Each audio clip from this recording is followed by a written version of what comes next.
الحمد لله ملك القهار فدي ميسات ولتنرر والرقو ينقه بيه اترر فدي تناني نتزرترون جرته بدأ نتتاني ترو متها لكنا نتزرترون.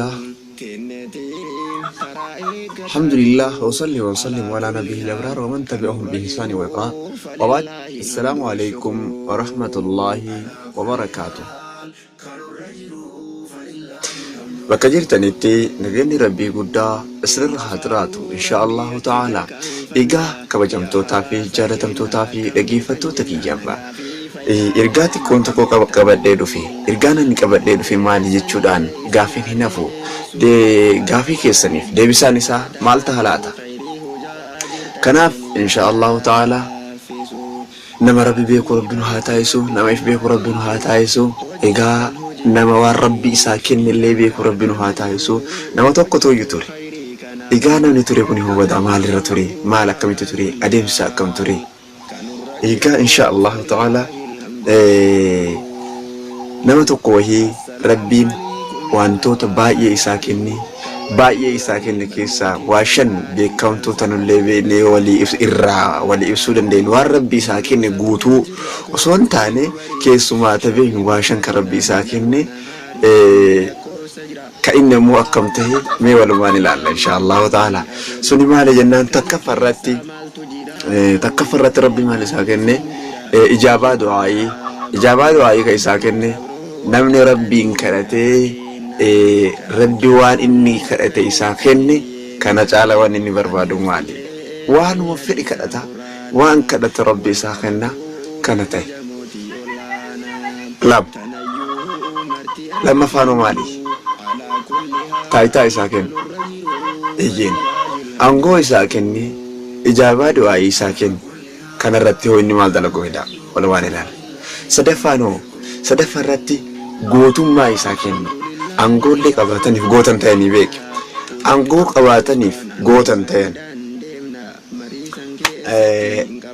aangoo isaa kenne, gootummaa isaa kenne, akkasuma axxiyyaa isaa kenne ka waan itti darbatee itti alaan akkanarra qabuun hin jirre. Kana rabbi isaa kenne. Eega kana isaa kenne maal isaa kenne ka kanumarra caalu. Ammallee silaafuu ani amma ka kiyyattiree ijaabaa du'aayii waatu caala jedhee qalbii kiyyarra waan yaa'an hin se'u. Duniyaa isaa kenne. Washan ijaabaa du'aayii isaa kenne. Aangoo isaa kenne.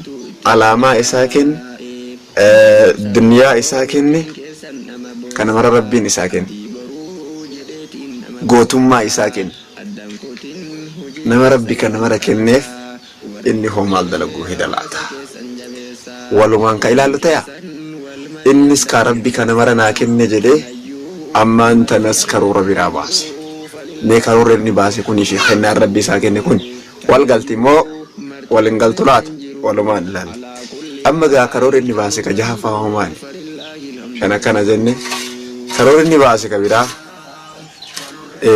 namoonni tokko ni'maa rabbi isaa kenne yaadatuun barbaachisaadha. Qananii rabbi isaa kenne namni rabbiin namaa kenne yaadatuun barbaachisaadha. Ni'maa rabbii, kennaa rabbii, qananii rabbii dagatee inni hoo karoora jahaffaa maal baase yoo jennee waliin ilaallu akkuma itti ofitti deema insha Allahu ta'ala. Inni gaa karooraan baasuu qabu maali jedhee yaade karooraan baasuu qabu akkaataa biyya kana ittiin nyaadhu jedhe. Sadarkaa ammaan tanarra caaltu wahii akkaataa biyya kana ittiin nyaadhu baasuu qaba. Maal baase laata? Garana garagalchee garas garagalchee maal baase boodar?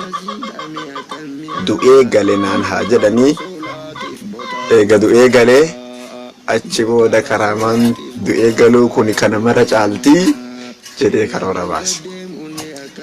Eega du'ee galee hoo akkamitti du'ee galuu qaba waan jedhu kana share gootanii, subscribe gootanii, like gootanii, comment jalannaa barreessitanii akkaataa inni du'ee itti galuuf tattaaffii godhe achirraa walumaan ilaalla. Tahafteef suquudhaaf akka isin tana to'itaniitti gad ilaalaa. Kanaaf galatooma share subscribe like godhuu hin dagattan isinin jedha.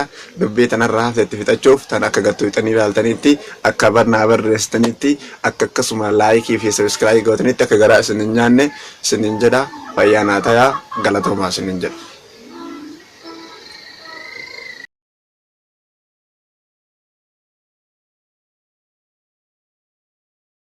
La imani haala gaariin jirtan ollaa keessanii da ijaaruuf kaatanii gamtaanii arjooma keessanis dhagahee akkaanii isinirraa haa jaalatu.